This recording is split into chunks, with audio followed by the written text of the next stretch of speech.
Eu gostaria de fazer uma reflexão aqui hoje com vocês a respeito dos tratamentos que a gente tem, medicamentosos, intervencionistas, e a relação disso com a medicina baseada em evidência. Bom, qualquer que seja o tratamento que a gente institui para um paciente, ou até decidir não fazer um tratamento, confere riscos e benefícios, né? Então a gente tem que ter essa balança na nossa cabeça o tempo inteiro. Qualquer medicamento tem seus efeitos adversos e a gente não sabe quais pacientes que vão ter efeitos adversos significativos com aquela medicação antes da gente fazê-la. E também a resposta à medicação é muito variável. Então depende muito do organismo do paciente. A medicina baseada em evidência vem para nos nortear em relação a isso. A gente entender os reais benefícios que tal tratamento tem e botar na balança, né, os seus malefícios, né, os seus efeitos adversos, os efeitos colaterais. E decidir se aquele tratamento e para qual população realmente faz sentido. Porque a gente pode até ter um achismo de achar, se eu faço um medicamento tal que diminui tal coisa no sangue, é benéfico. Não necessariamente, tá? Os benefícios, os que a gente chama de desfechos, né, que são realmente clinicamente significativos, é desfecho, por exemplo, se reduziu o infarto, se reduziu a internação, se reduziu morte ou alguma sequela, né, mais grave. Então é muito importante a avaliação, primeiro, se o paciente efetivamente tem indicação daquele tratamento medicamentoso ou intervencionista, né, para a gente justificar submetê-lo aos riscos daquele tratamento, porque nenhum tratamento é isento de risco. E segundo, avaliar se o paciente tem condições de ser submetido a esse tratamento. Quando eu digo condições, eu não estou falando em relação a condições financeiras, tá?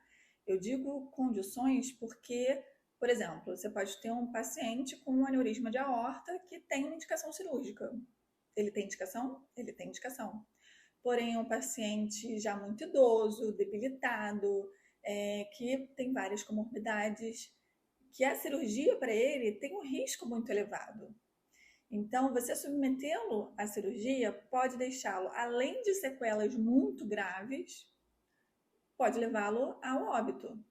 Então, às vezes você tem a indicação, mas você não tem a condição. E a outra situação é você submeter o paciente a um risco sem você ter embasamento para aquilo, né? E aí, quando você tem uma complicação relacionada a esse tratamento, não vale a pena, né? Por exemplo, eu falei sobre forama patente aqui recentemente.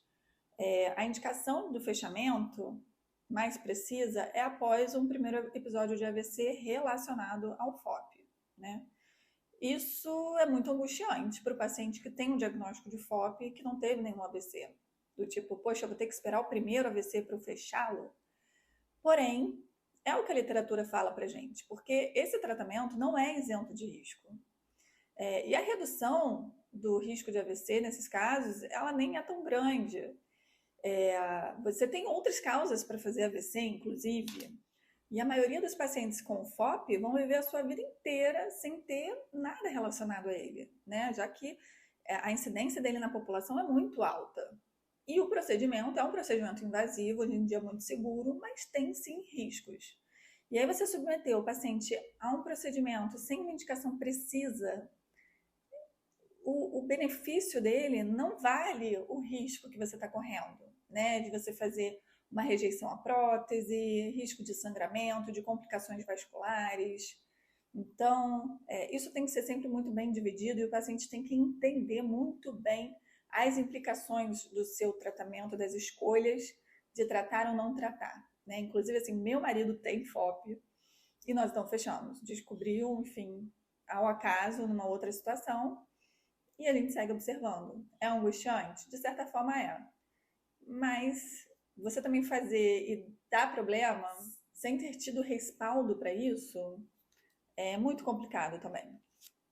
Então fica aí essa reflexão para vocês.